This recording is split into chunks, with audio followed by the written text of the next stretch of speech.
how do you find the stocks that you cover on this channel? That's a question I get all the time from investors, and it goes back to a larger question of like, how do you even like sift through the universe of stocks to find interesting opportunities? And so that important question is something that I'm going to cover in this video. And so guys, as you smash that like button, let me run that intro. What's up guys, and welcome back to the channel. Let's continue on with this Q&A series. I'm finding that you guys are really enjoying the information that's coming out, and I really enjoy answering your questions. And so today's question is a very interesting question. I always get it all the time, is how exactly do you find the investment opportunities that you cover on the channel? Because oftentimes I'll cover names that you guys never even heard of. And so here's one example of how I do it. And so as we get into the question of how do you find your investment opportunities, it reminds me of another question that I tend to always get. And this is sort of like how I think about finding investment opportunities, which is, you could essentially just ask a guy, how do you find a girlfriend? And, the point that I make is, you see, like, we're not on The Bachelor here. These investment opportunities, just like, a potential girlfriend, it's not going to run and find you. And so what I always like to say is beggars can't be choosers, baby. And so it's just like dating. You must utilize all the options that you have available to you. And so what are some of the types of options that we have? Well, we can look at screeners. We can read the newspapers. We can look at use some like stock finding apps. We can go on YouTube. We can go on Twitter, etc. Basically, what I'm trying is use everything that you have available to you to find potential opportunities. And so you always got to be on the lookout. Just like when it comes to like dating, you don't just use the apps. You might want to speak to people that you come across in day-to-day life as well. You might want to go through friends, etc., etc. And so there's lots of options. So what I'm going to show you next is one potential way that you can find an interesting investment opportunity. And what I like to do is, this is a website called Datarama. And what I like to do using Datarama is I like to look at, interesting value investor funds. So like, this is the Sequoia fund. And what I like to do is see what they're sort of purchasing or putting into their portfolio. And you can see that, we align on many things. Like, you guys know that, I'm a big fan of Alphabet. I'm also a fan of Meta, etc., etc. Taiwan Semi as well is something that I've spoken about on this channel. And so notice here that they have Wayfair in their portfolio. And so I noticed this one stuck out to me. It's not a stock that I've looked into. However, it is a company that I'm a customer of, and I've been a customer of this company for a long time. So this tells me that I should at least do a surface level analysis of the company. And so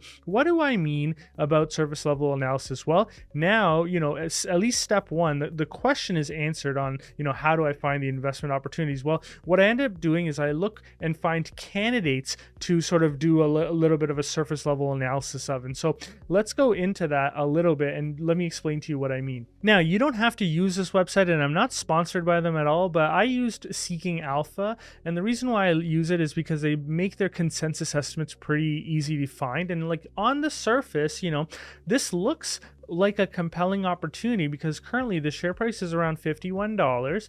And this is just an example, guys. It won't be this price by the time you guys see this video, but the point I'm making is, like, if this company by 2027 is earning around $6 per share, you're looking at a forward PE ratio of less than 10 times earnings for a company that probably would still have a long trajectory of growth ahead of it. And so for you guys who don't know Wayfair, it's essentially a place where you buy furniture. It's very difficult for Amazon to compete with Wayfair. I'm sure they are trying to compete with them, but Wayfair is really good.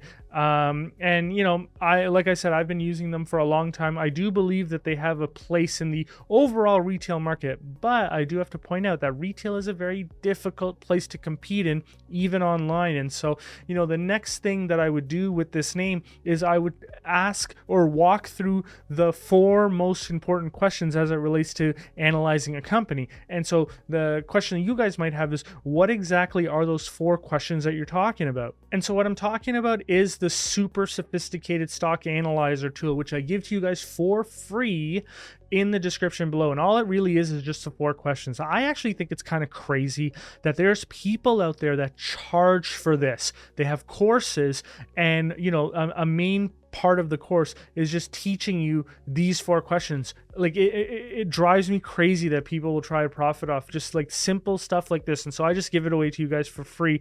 And really what this is, these are the 4 questions that Buffett asks when he's purchasing an investment security. And so, as we go through the 4 questions, I think the area where I'll probably have the most trouble with Wayfair is this second question. Does the company have favorable long-term economics? And, when it comes to the long-term economics, even, in 2027, they could make that $6 per share.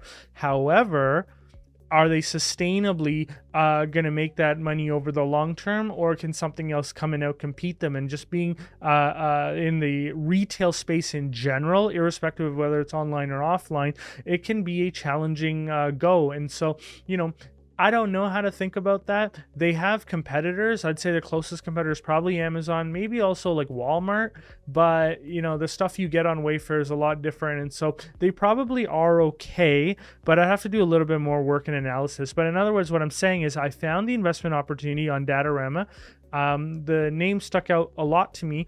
And then I just wanted to put it through the 4-question analysis. And so, you can do this with any investor that you like. Some people like to look at Seth Klarman's portfolio. Some people like to look at Warren Buffett's portfolio. Some people like to look at Charlie Munger's, et cetera, et cetera, et cetera. And so, there's so many investors up there. It's not a bad idea to start with where the best investors in the world are investing in. But the one thing that I would caution to you guys is do not just look at what they're investing in, do a superficial analysis and say, hey, look, the analysts are looking at this company and they expect it to make $6 per share in 6 years, and so I'm probably okay. Don't do that stuff.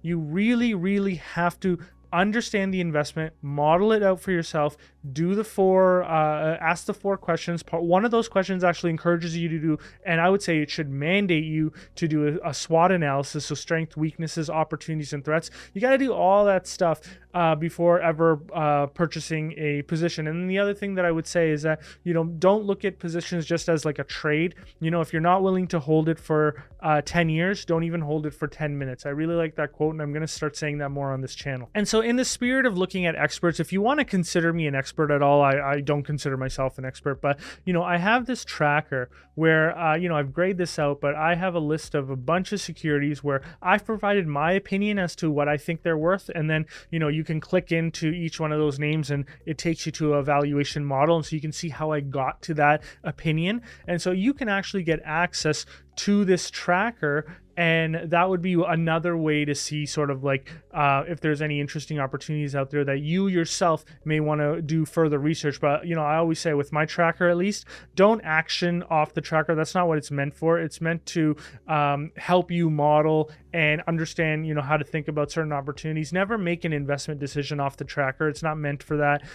Never actually make an investment decision unless you've spoken to your investment advisor first. I will always say that. Do not trust anyone on the internet, including myself, and this is why I always say do your own due diligence. And so if you want access to that tracker, I make it pretty cheap for everyone. I think it's the best value on YouTube. You can access all of my personal research, which I use to invest in my portfolio. You can access all of that at that lower tier. And then if you want to join us for an epic live presentation, you can join us at that higher tier. Now, I'm really loving how much you guys are enjoying the Q&A series. And if you've missed any of the videos in the Q&A series, no problem. You can click into this link right here and get access to all of it.